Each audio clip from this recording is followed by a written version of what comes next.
요즘 신문에 자주 나오는 세대생략 플랜에 대해서 알려드리겠습니다. 기사를 보시면 최근 5년간 무려 3조 8천억 원이 세대생략을 통해 정여했다는 내용입니다. 세대생략이란 세대를 건너뛴다는 것입니다. 즉, 세금 2번 낼 것을 한 번만 내기 때문에 나라에서도 이런 정여나 상속에 대해서는 38정세를 물립니다. 특히 세대생략을 꼭 생각해야 하는 고객은 75세 이상이면서 과세표준이 10억 이상이고 현금 자산이 많은 고객입니다. 아시다시피 우리나라는 소득세율과 상속세율이 높습니다. 각각 최대 5%와 10%를 납부하게 됩니다. 예를 들면 100원을 벌었는데 소득세 49.5%, 건보료 7.19%를 반영하면 실수령액은 43.3원입니다. 그리고 상속세 50%를 차감하면 결국 21.6원이 남습니다. 그러다 보니 미리 정여를 많이 해주려고 합니다. 문제는 정여에는 골든타임이 있습니다. 우리나라는 정여를 하고 난 다음에 10년 이내 사망 시 정여한 재산을 다시 상속재산과 합산하여 재계산하는 제도가 있습니다. 예를 들면 8년 전에 1억 원을 정여하고 세금을 1,000만 원 납부했는데 사망 시 다른 재산의 가표가 30억이 넘어간다면 정여한 1억 원에 대해서 10%가 아닌 50%인 5천만 원을 납부해야 합니다. 물론 손자나 며느리 등 상속인이 아닌 자에게 정여하면 사망 전 5년간만 합산을 합니다. 이때 세대생략이 힘을 발휘합니다. 예를 들면 할아버지의 상속세 가표가 30억을 넘어간다고 가정하겠습니다.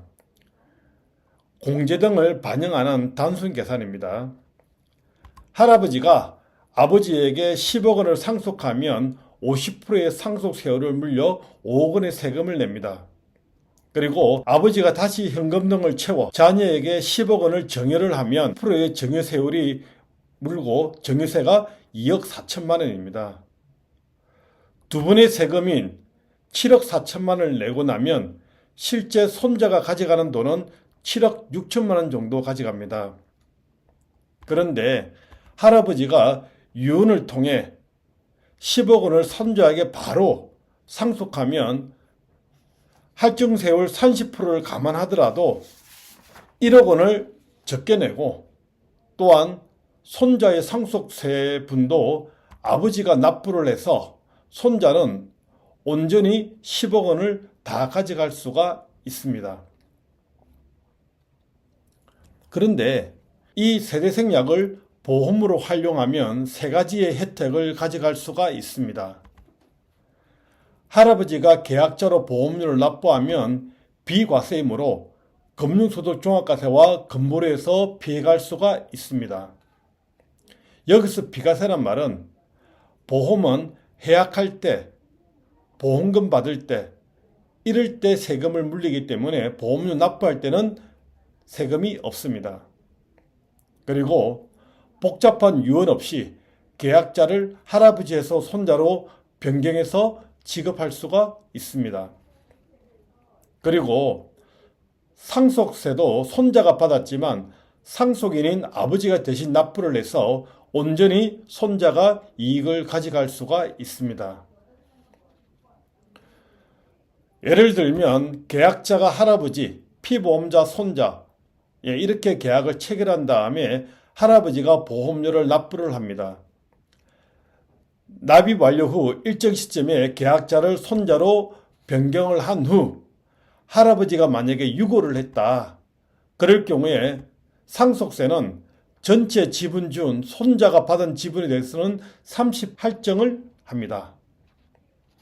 그렇지만 앞에서 말씀드렸다시피 손자가 낼 상속세는 상속인인 아버지가 대신 내주기 때문에 손자는 비과세로 자금을 활용할 수 있는 플랜입니다.